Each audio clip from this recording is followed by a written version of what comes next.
the copyrighted program created by the Rio Grande Oil Company.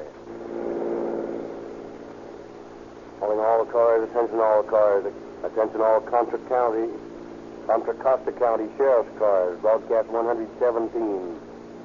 All cars pick up any person attempting to pawn watches or diamonds or having blood stains on the clothing.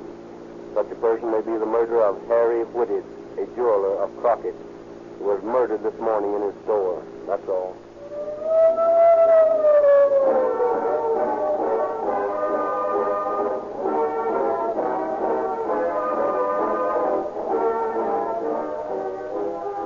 Tonight's true crime drama starts in Northern California, where two of the largest cities, Oakland and Berkeley, specify that all police, fire, and emergency cars must use Rio Grande cracked gasoline exclusively. The play ends in Phoenix, Arizona, where all sheriff's cars of Maricopa County are also powered by Rio Grande cracked gasoline. In fact, everywhere it is sold, Rio Grande cracked gasoline powers more police and emergency cars than any other brand. Leading cities specify Rio Grande because their tests have proved that the exclusive fastest cracking process makes the liveliest, fastest, and most powerful gasoline. Rio Grande's cracking actually breaks up the atom so that every drop burns without waste. And now Rio Grande has added extra refining processes which extract all lazy, sluggish elements from cracked gasoline, leaving concentrated energy. These costly extra processes give Rio Grande crack the extra speed and power which you know as police car performance. Although it costs us more per gallon to make this finer gasoline, it costs you no more.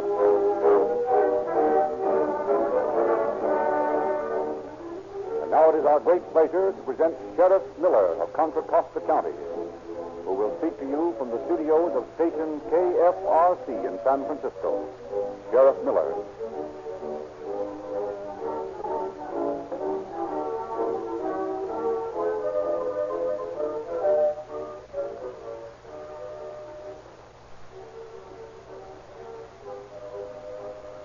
Good evening, ladies and gentlemen.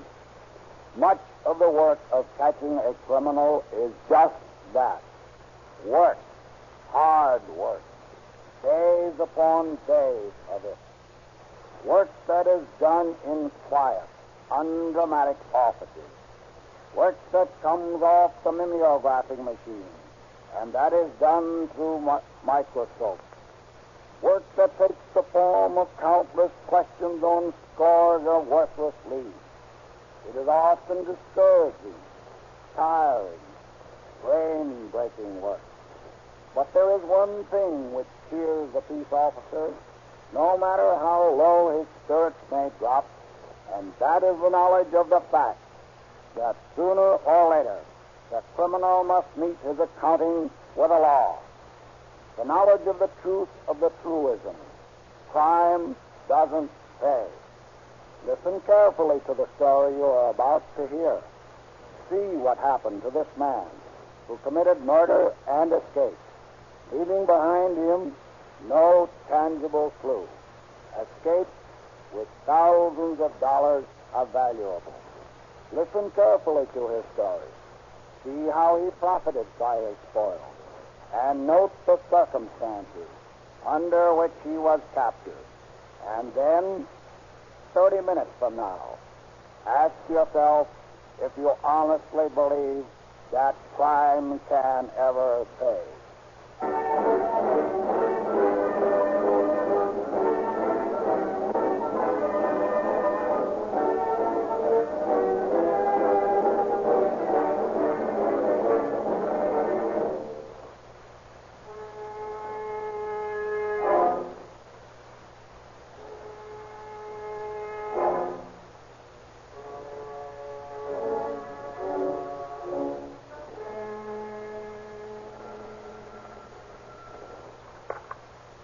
Contra Costa County Sheriff's Office. This is Sheriff Veal speaking. This is Constable Meany over in Crockett, Sheriff. Better come over here right away. Harry Whitted, the girl, has been murdered.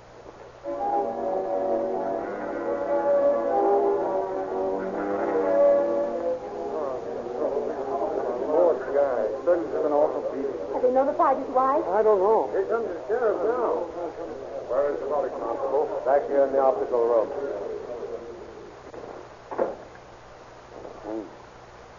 Last to Has the doctor seen him? Yes, Sheriff. I made a hasty examination. What did you find, Doctor? He has 3 deep fractures of the skull, any one of which could have caused death.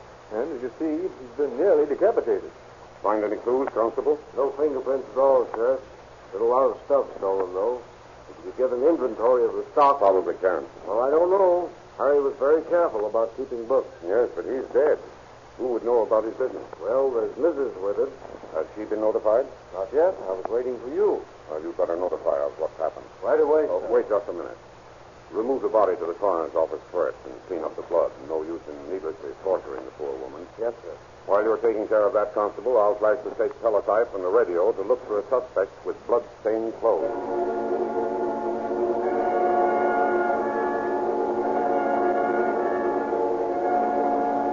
Over police radio and along the state police teletypes, the news of the crime is carried to every peace officer in California. Special railroad agents are notified, and the State Highway Patrol throws a cordon of armed officers around Contra Costa County.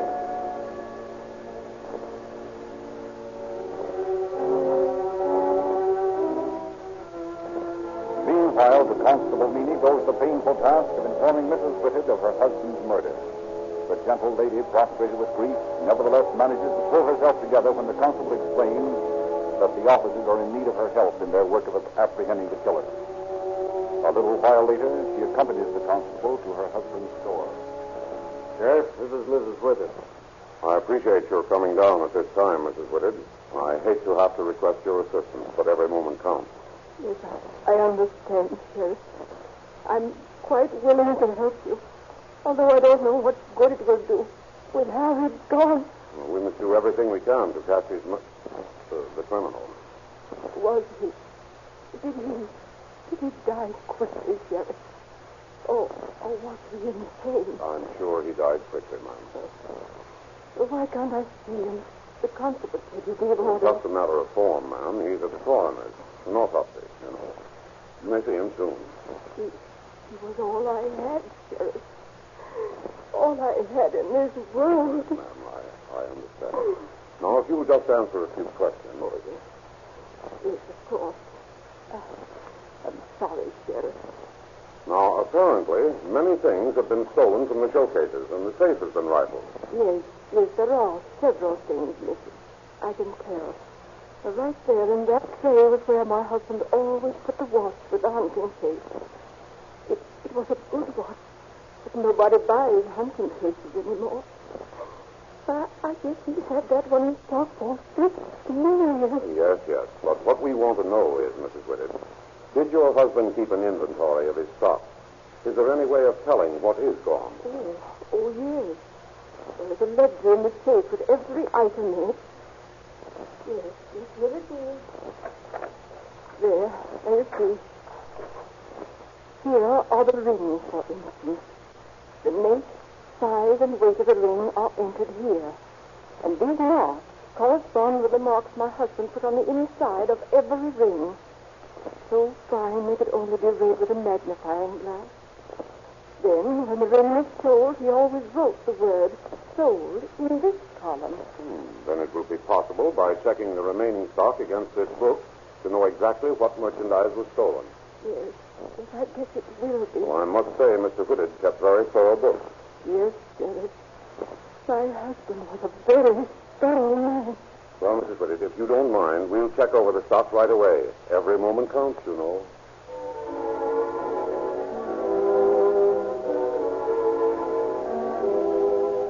And so the widow of the murdered jeweler checked her husband's stock with the sheriff, choking back the tears as piece by piece recalls some intimate detail of her life.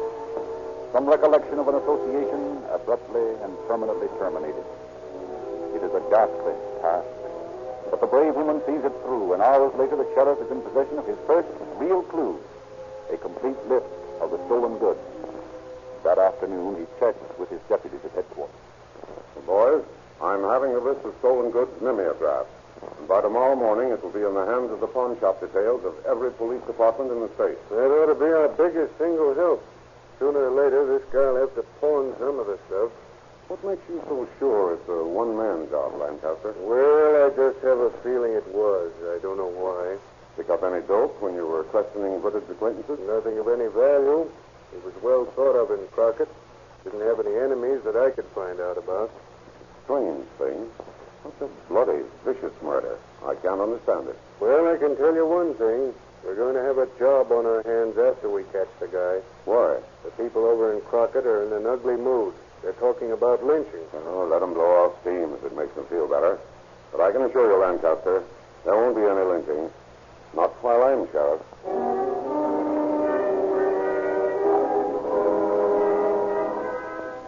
More than 2 weeks pass by while the citizens of Crockett cool off, and no news is heard from Sheriff Beale's list of stolen goods. 17 days after the crime, the sheriff prepares a second list and broadcasts this one to every police department in the United States. But still there's no reply. And then, 26 days after the murder, the sheriff calls Deputy Joe Joseph into his office. Joe, some of our stolen goods in that Whitted murder has shown up at last. Good. Where is it? Los Angeles. I just got a wire from Chief Steckel. They picked up a ring and watch that were pawned at the Castle Loan Company. I want you to go down there and find out all about it. Yes, sir. I'm on the way right now.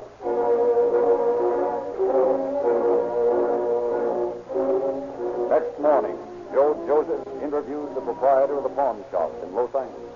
I want to look at that ring and watch you're holding for the police department. And who are you? Deputy Sheriff Joseph of Contra Costa County. Oh, yeah, they said you was coming in. Well, here's the stuff. When were they pawned? December 20th. Who pawned them? Well, the fellow signed the pawn ticket, Johnny Gomettino. I gave him $6.50 for the ring and the watch. What did he look like? He's about 35, I should say. 5 feet 10 or 11 inches. Good-looking guy. Has curly hair. American? No, maybe a Mexican or a mulatto. Okay. I'll redeem these things. I want that pawn ticket he signed. Oh, yes, sir. Here's your $6.50. Oh, thank you. I'll just wrap these up for you. Oh, there you are, Joe. Glad I caught you. Oh, hello, Eddie. Captain sent me down to tell you they just turned up another ring from your list at a pawn shop over on Broadway. Fine. We'll go right around there as soon as I get this back.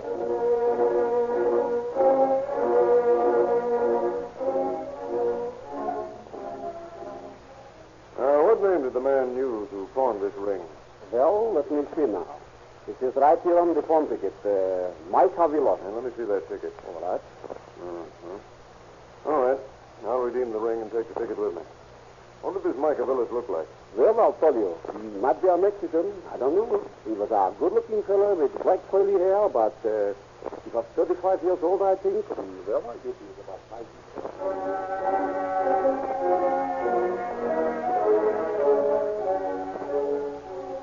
So you've got a pretty definite identification from those two pawnbrokers down in L.A., Sheriff. And I've experted the handwriting on the two pawn tickets, and the names Johnny Gomettino and Mike Avilos are in the same handwriting. Good. I'll run off another list of stuff, including a description of our suspect. I knew he wouldn't lay low too long. Sheriff Vale speaking. Sheriff, this is the constable at Los Gatos. Yes?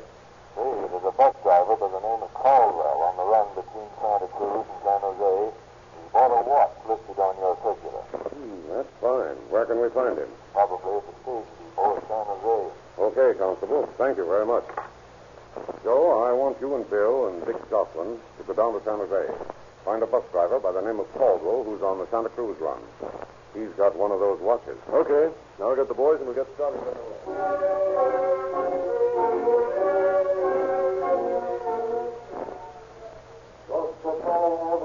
Well, the manager of the depot says that Caldwell is due in from Santa Cruz any minute. Does he know anything about the watch? I didn't ask him. I want to hear Caldwell's story. Well, that ought to be his bus now.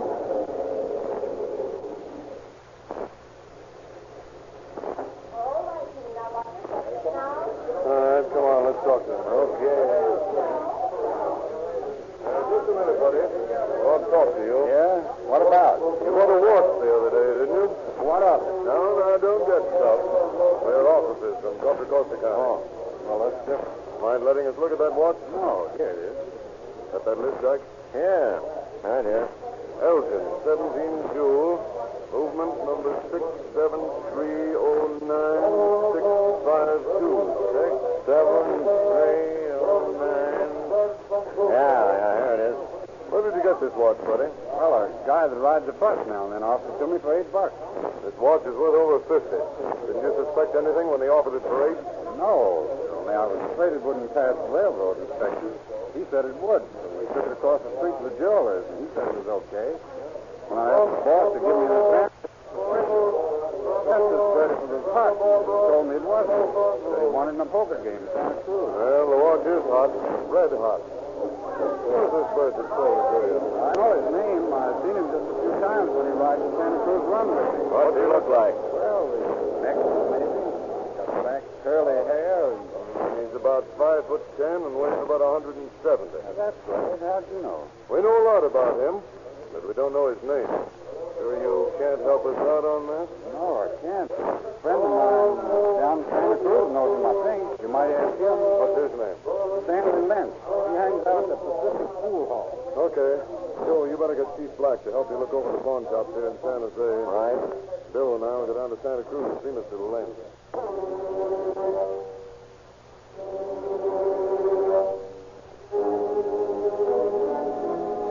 While the two deputies journeyed to Santa Cruz, Joslin, assisted by Chief Black of San Jose and his men, scoured the pawn shops of the city for the missing articles.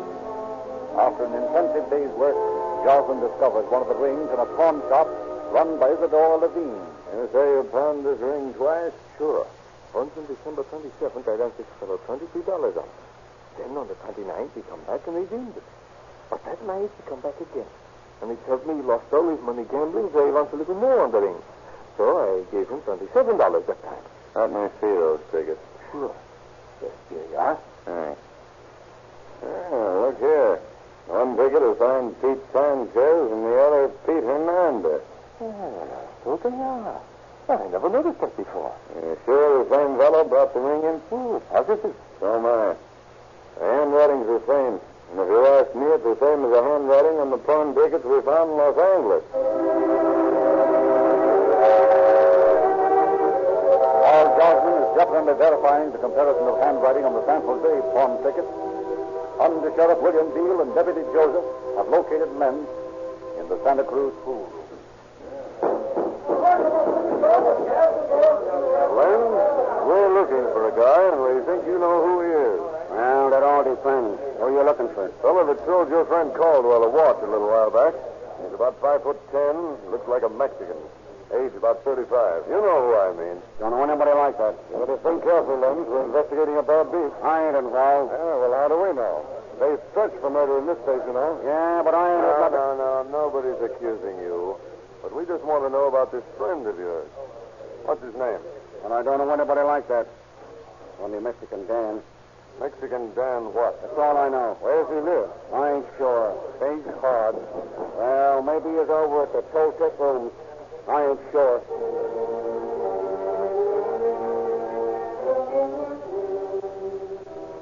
The two officers follow the lead to the Toltec room, a seedy flop joint in a disreputable section of town.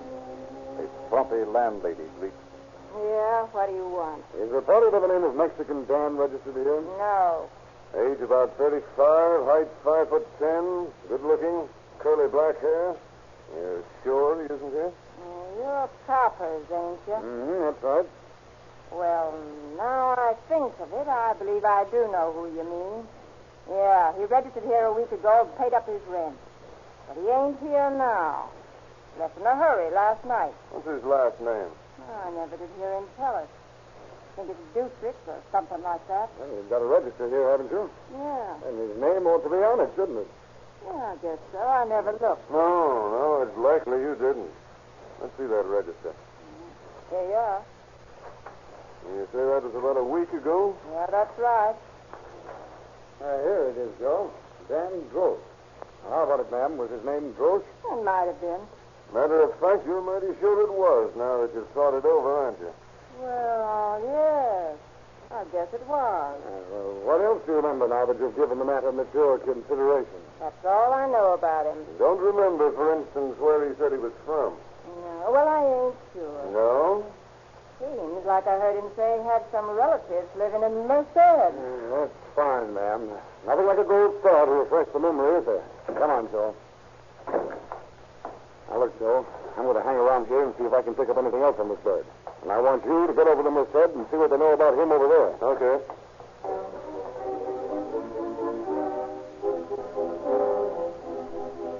Next morning in Merced, Deputy Joseph looked up his old friend, Officer Louis Fragle. Hello, Louis. Well, Joe, what the devil are you doing down here? A little official business. Yeah. Sit down. Here, have a cigar. Thanks. Your business anything I can help you with? Yes, it is, Louis. Shoot. You know a fellow from around here by the name of Dan Drosh? Dan Drosh? Sure, I know him. He was born right here in Merced. I've arrested him plenty of times. He never had a break in life. Father was a Negro, mother a Mexican. Mother died when he was a baby and left him to shape pretty well for himself. He's been mixed up in a lot of small jobs, robberies and the like. Not a dangerous character, though. I'm afraid you're wrong there, Louis. Looks like he's a murderer. What? Dan, a murderer? Oh, no, Joe. You must be wrong. Yeah, we got good reason to suspect he's the fellow who killed that old jeweler up in Crockett last month. Well, it just goes to show you can never be sure. We're going to get a look at his record, Louis. Well, they got it on file at the sheriff's office down in Fresno, but I can't help feeling you'll find you're wrong. Why, I always looked upon Dan as a sort of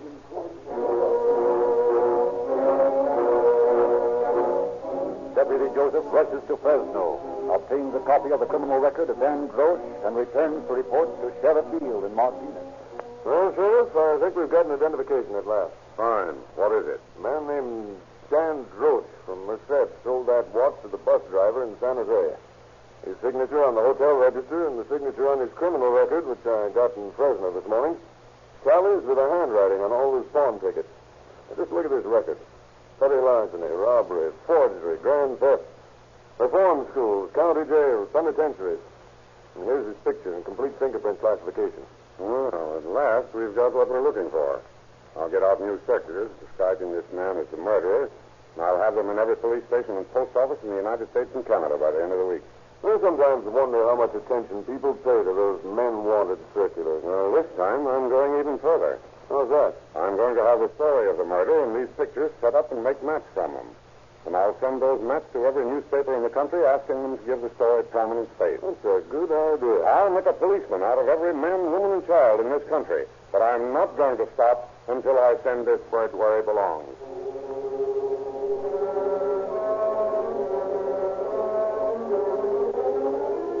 The newspapers readily comply with Sheriff Field's request for cooperation. But it is not from some distant point that his first assistance comes from the public. It is from his own hometown of Martinez. For the morning after the story appears in the papers, Mrs. Frances E. Upton, proprietor of the Upton Hotel, calls upon the sheriff. Sheriff, I read about that murder in last night's paper. Yes, Mrs. Upton? Well, that man registered at my hotel on December 2nd, while my night clerk was on duty. Are you sure? Yes. My night clerk recognized him from the picture in the paper. He checked out the next morning, and then that night... The night of December 3rd? That's right. The night of December 3rd, he checked in again, while I was on duty. Now, I know it was the same man, only the first night he gave the name of A. Randall. Second night, he signed the name of G. Oliveras. Did you bring the register with you? No, I didn't know you'd be Oh, wanting well, it. never mind. I'll send a man over to your place to look at it. I want to compare those signatures with some others I'm collecting. If you're positive that this is the man, Mrs. Upton, then you've helped us a great deal. This places our suspect within 7 miles of the scene of the crime the morning it occurred.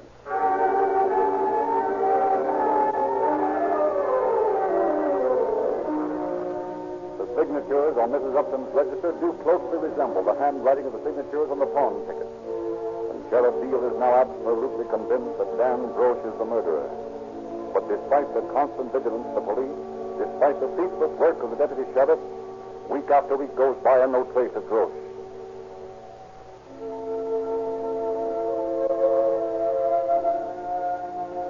Then, one chill February dawn, 2 shabbily dressed men are shuffling along the deserted streets of Phoenix, Arizona. I tell you, Dan, this life's the bunk. The cops kick you out of El Paso, and the brakeman kicks you off a train in Tucson. The cops kick you out of Tucson, and the shack kicks you off at Phoenix. I wonder how long it'll be before we get kicked out of Phoenix. I don't care.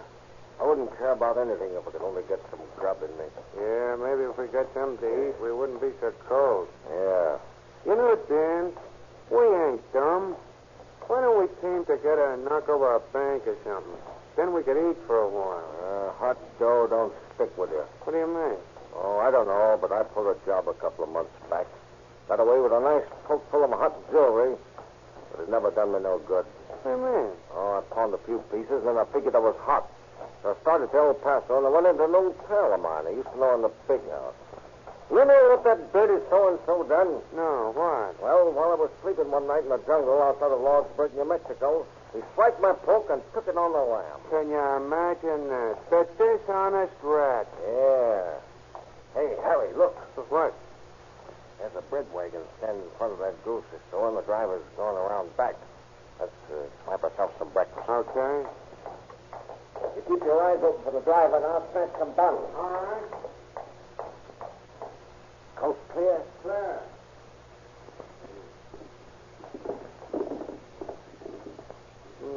Donuts. Coffee cake, huh? Still hot. Gee, what a break. Well, mister, what do you think this is? A free lunch? Well, what the... I think I'll have to run you in. We don't like booze in this town. Well, I was just trying to get something to eat. Why don't you go to work for us? Work? Yeah. Try and find any. Oh, where's my pal? Why don't you run him in, too, Flatfoot? He beat it when he saw me coming. You ought to pick a more reliable lookout when you're planning a job. Come along now.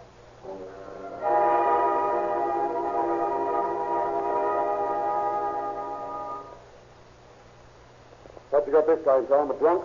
No, Sergeant. Caught this one stealing bread from a bakery wagon.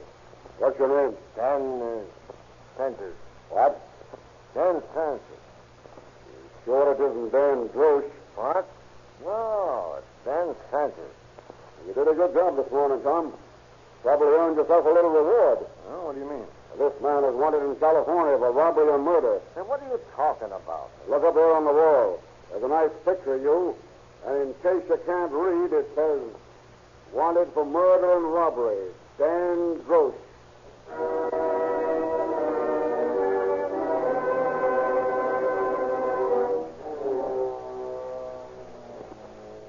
Gross was quickly extradited by Sheriff Beale.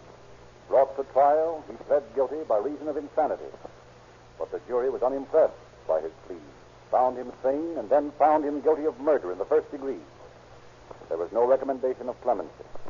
And in spite of his boast that he would never hang, Dan Gross's lifeless body swinging from the gibbet in San Quentin in the gray dawn of September 12, 1933, added another human sacrifice on the altar of society, above which is inscribed in flaming letters the legend, crime does not pay.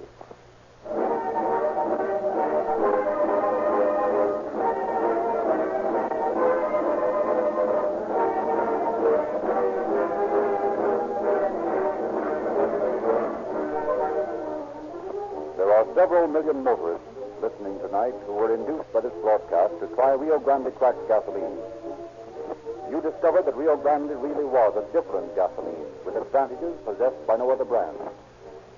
Now will you accept our sincere recommendation and another superior value?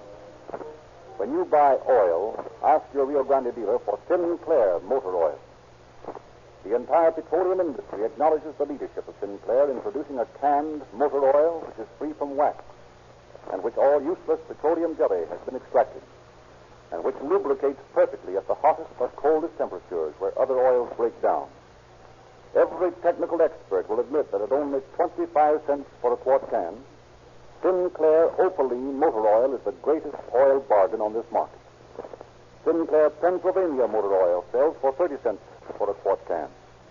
Drive into the next Rio Grande station you see. Fill up on cracked gasoline. Get your free copy of the latest Calling All Cars news. Get your free gift for your youngsters. Get Sinclair canned motor oil in your crankcase, and you'll get greater value for your money than you ever got before.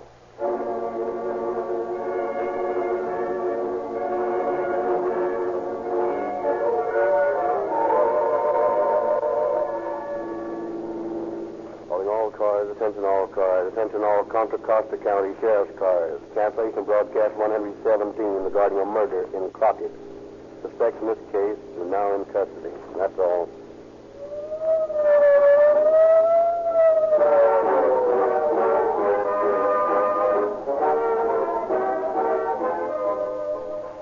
narrator, Frederick Lindsley, bidding you good night for the Rio Grande Oil Company.